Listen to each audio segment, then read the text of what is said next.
School से आने के बाद राहुल बोला, माँ तुम आज मेरे स्कूल में क्यों आई थी? बेटा, मैं तुम्हारे खाने के डब्बे में चटनी रखना भूल गई थी। तू तो बिना चटनी के ही स्कूल चला गया था।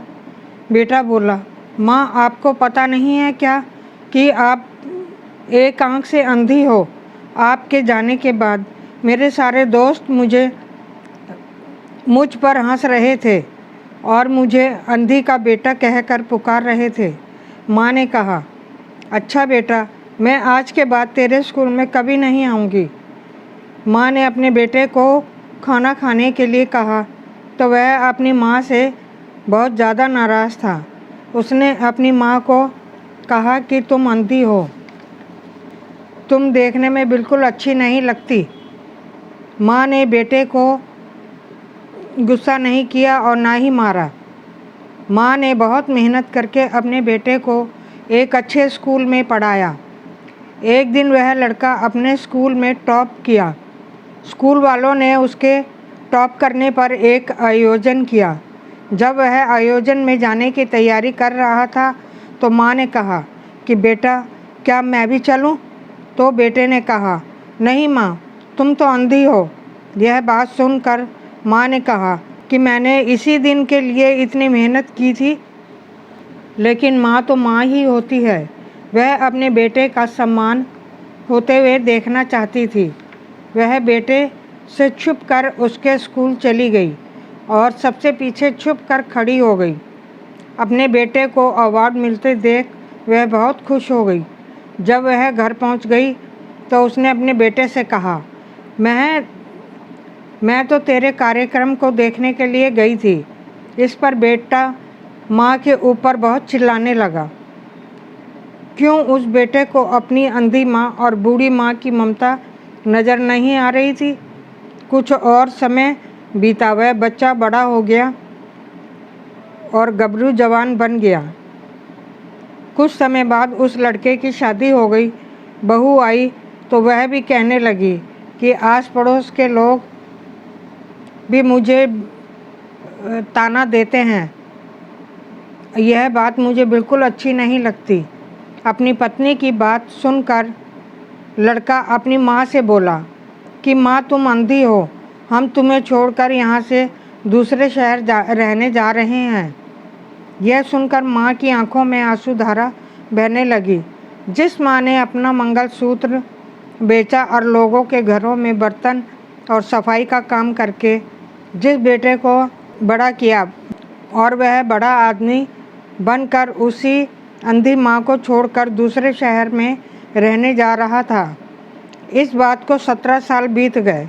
अचानक एक दिन वह माँ बीमार पड़ गई और सोचने लगी कि मरने से पहले मैं एक बार अपने बहू बेटे को देख आऊँ। पर अपने बहू बेटे की बात सुनकर वह याद करके वह बहुत गुस्से में आ जाती। पर बहू बेटे की बातें याद करके वह गुस्से में आ गई।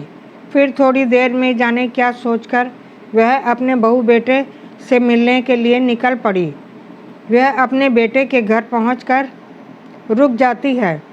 उसे घर के बाहर एक छोटा बच्चा दिखाई पड़ता है। वह उसे प्यार करने लगती है कि तभी उसकी बहू चिल्लाती हुई आती है और कहती है कि माँ तुम यहाँ क्यों आई हो? इस पर दुखी मन से माँ वहाँ से अपने घर आ जाती है।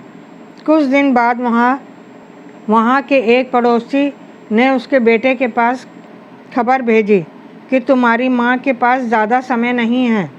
वह लड़का अपनी माँ से उसके अंधेपन से बहुत ज़्यादा नाराज़ था, पर वह अपनी बीमार माँ को देखने चल पड़ा। जब वह घर पहुँचा तो उसकी माँ के बारे में पड़ोसियों ने बताया कि वह तो परसों रात को ही मर गई थी, पर तुम नहीं आए तो पड़ोसियों ने ही मिलकर तुम्हारी माँ का अंतिम संस्कार कर दिया।